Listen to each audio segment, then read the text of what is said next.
एक एक करके करो। अंजलि की शादी कर ससुराल पहुंचने के साथ ही उसकी सास के हुक्म शुरू हो जाते हैं। हो गई शादी, बस मौज खत्म। कल से जल्दी उठकर काम पर लग जाना है। अरे माँ आज ही यहाँ आई है, इसे सब समझने के लिए कुछ दिन तो दो। मेरे और बहू के बीच की बात है, तू घर के मामले में ना बोलियो। इस पर जतिन वहाँ से अपने कमरे में चला जाता है और सास अंजलि को काम की लिस्ट सुनाने लगती है। सुबह पहले घर की सफाई करनी है, फिर कपड़े धोने हैं, साथ में खाना भी बनाना है। एक की वजह से दूसरा काम रुकना नहीं चाहिए है। जी मम्मी जी ठीक है। ये कहकर अंजलि अपने कमरे में चली जाती है। अंजलि, मम्मी हमेशा बोलती थी बहू आएगी तो उनका काम हल्का होगा, पर मुझे नहीं पता था कि वो काम हल्का करने की जगह टाल ही देंगी। कुछ नहीं होता, ये सब मैं अपने घर में भी तो करती थी, मुझे आदत है, कोई दिक्कत नहीं होगी। ठीक है, पर अगर कुछ हो तो बता देना। दोनों सो जाते हैं और अगली सुबह से अंजलि जल्दी उठ के सास के बताए कामों में जुट जाती है, जिसमें वो जैसे ही कपड़े धोने लगती है तो सास वहाँ आ जाती है। अरे सुनो, ये कपड़े ऐसे नहीं धुलेंगे, सबको डिवाइड कर फिर एक एक करके अलग अलग धोने हैं। क्या एक एक कपड़ा अलग करके? एक बार में सुनाई नहीं देता क्या? वही बोला है मैंने, लग जाओ काम पर हैं? सास की बात मानते हुए अंजलि एक एक करके कपड़े धोना शुरू करती है, जिसे करते हुए आधा दिन बीत जाता है। अरे रे, सुबह से कब दोपहर हो गई पता ही नहीं चला, अभी तो खाना भी बनाना है। अंजलि भागते हुए रसोई में जाती है, जहाँ उसकी सास पहले से ही उसे खड़ी मिलती है। खाना बना लेना, देखो पहले पकोड़े तल दो और एक एक पकोड़े अलग अलग तलना, नहीं तो कोई कच्चा कोई पक्का रह जाता है। सास की हर बात में एक एक की कहानी अंजलि के समझ में नहीं आती, लेकिन फिर भी वो बिना कुछ बोले काम करती रहती है। अगली सुबह फिर वही शुरू होता है और सास एक बार फिर खाने के समय रसोई में आती है। आज क्या बन रहा है हैं? वो जतिन ने भिंडी की सब्जी, रोटी और धनिए की चटनी बोली है, इसलिए वही बना रही हूँ। अरे वाह जी वाह, बढ़िया है।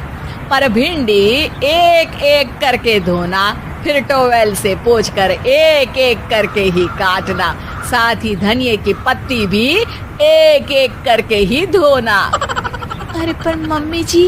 अरे क्या पर, सफाई का ध्यान रखना आता भी है या नहीं है? मैं ये सब सबकी हेल्थ के लिए ही तो कर रही हूँ ना, और तुम अर पर करती रहती हो हैं? सास की बातें सुन अंजलि हैरान रह जाती है। मैं तो सिर्फ सोचती थी कि जानबूझकर मेरा काम बढ़ाने के लिए ये सब करती हैं, पर ये तो काम बढ़ाने के साथ परेशान भी करना चाहती हैं। मैंने इनकी कौन सी बहस खोल दी जो इतनी दुश्मनी निकाल रही हैं? अब क्या करूं? अब अंजलि सास की बातों और हरकतों के बीच फंस जाती है। काम के लिए मना भी नहीं कर सकती, नहीं तो जाने कौन सा ड्रामा खड़ा कर दे। पर अंजलि तुझे कुछ तो करना पड़ेगा। इतनी देर में जतिन भी वहां आ जाता है। अरे कौन ड्रामा खड़ा कर रहा है और क्या करना पड़ेगा? जतिन की बात सुन अंजलि सोच में पड़ जाती है। इन्हें सच बताऊं या नहीं? पर अगर ये गुस्सा हो गए तो? वैसे भी अपनी माँ से बहुत प्यार करते हैं, फिर उनके खिलाफ कुछ सुन कैसे लेंगे? अंजलि ये सब सोच ही रही होती है कि जतिन फिर बोलता है। अरे क्या हुआ, कहाँ खो गई? अरे नहीं कुछ नहीं, वो मैं टीवी सीरियल के बारे में सोच रही थी। यहाँ और कौन ड्रामा करेगा? अरे तुम भी ना, चलो मैं चलता हूँ। इसके बाद कुछ दिनों तक अंजलि सास को सबक सिखाने के लिए अलग अलग प्लान सोचती रहती है, पर उसे सास के एक एक करके काम करवाने की आदत बंद करने का कोई तोड़ नहीं मिलता। अगर ऐसे ही चलता रहा तो कहीं मैं एक दिन अपने सिर के बालों को भी एक एक करके सुलझना ना शुरू कर दूं। पगली हो गई है क्या? अकेले में क्या बड़बड़ किए जा रही हो? वैसे आज खाने में क्या है? आलू की सब्जी। तो फिर आलू को अच्छे से काट कर उसके कटे हुए कपड़ों को एक एक करके ही धोना है। बिल्कुल, इसे कैसे भूल सकती हूँ। मेरे जी का जंजाल। अरे बातें कम काम ज्यादा हैं। अंजलि एक बार फिर सास के कहे अनुसार काम करने लग जाती है, जिसमें सब्जी बनाते हुए उसके दिमाग में एक आइडिया आता है और वो सास को आवाज लगाती है, मम्मी जी सुनिए जरा इधर तो आना। अंजलि की आवाज सुन सास रसोई में आती है। अरे क्या हुआ, क्यों गला फाड़ कर चिल्ला रही हो? कुछ नहीं, वो सुबह कपड़े धोने की जल्दी में नहाई नहीं थी और अब शाम की पूजा भी करनी है, तो आप जरा सब्जी देख लीजिए ना, तब तक मैं नहा कर आती हूँ। अंजलि सास को रसोई में छोड़कर नहाने चली जाती है। इसी तरह देखते देखते 4 घंटे बीत जाते हैं, लेकिन अंजलि बाथरूम से बाहर ही नहीं निकलती, जिसे देख सास उसे आवाज लगाती है। अरे बाथरूम में ही समाधि लगा ली क्या?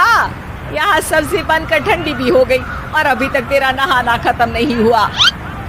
मम्मी जी जैसे आप कहती हैं ना, मैं वैसे ही एक एक करके अपने बाल शैम्पू कर रही हूँ। तो अभी 3 घंटे और लगेंगे, तब तक काम और जतिन को खाना सर्व करना आप संभाल लेना। इस तरह अपने नहले पर बहू का दहला देख सास शॉक्ड रह जाती है, जिसके बाद से घर में एक एक करके करने का आलाप बंद हो जाता है।